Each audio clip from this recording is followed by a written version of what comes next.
Kation dan anion. Nah, apa itu? Kation adalah suatu unsur yang bermuatan positif, sedangkan anion adalah suatu unsur yang bermuatan negatif. Bagaimana suatu unsur bisa bermuatan positif dan negatif? Mari kita cari tahu caranya.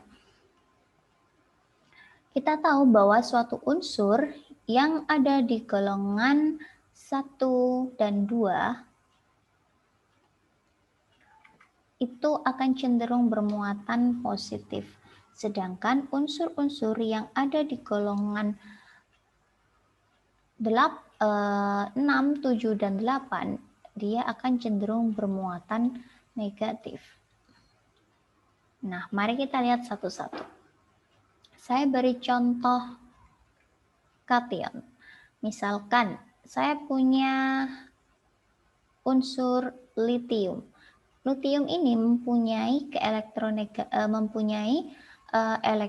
3, maka konfigurasinya adalah 2 dan 1. Nah, kita akan menggambarkan bahwa si litium ini dia akan cenderung melepaskan satu elektronnya untuk membentuk kestabilan.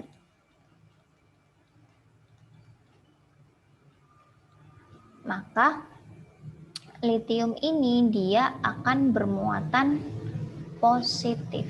Kenapa? Karena suatu unsur yang melepaskan satu elektron atau yang melepaskan elektron, maka dia akan bermuatan positif. Sehingga kalau Li yang sudah melepaskan satu elektronnya, maka dia disebut Li+. Ini disebut dengan kation. Saya beri satu contoh lagi. Misalkan ada unsur natrium.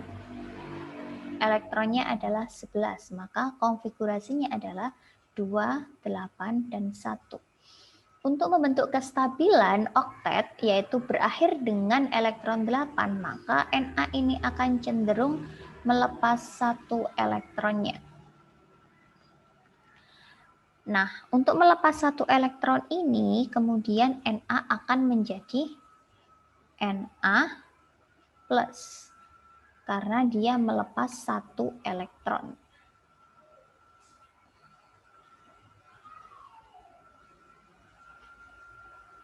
Ini elektron valensinya, jadi elektronnya akan lepas.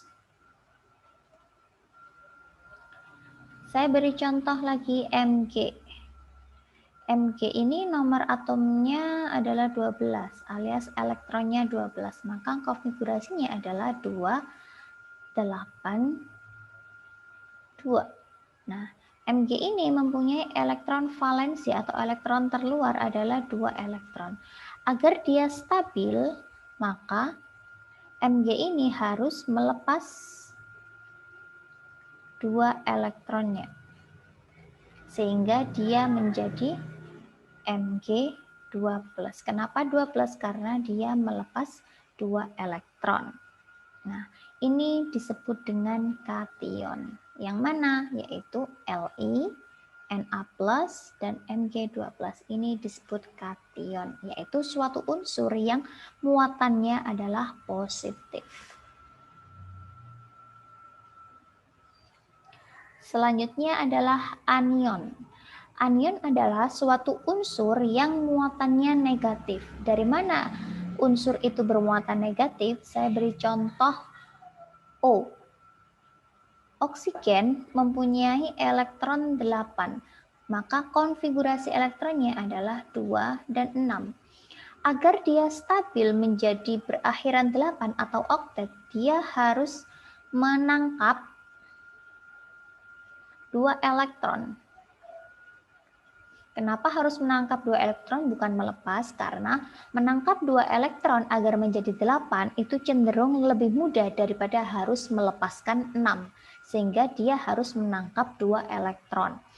Nah, maka O yang sudah menangkap 2 elektron ini disebut dengan O2-, yaitu O yang ditambah dengan 2 elektron lain.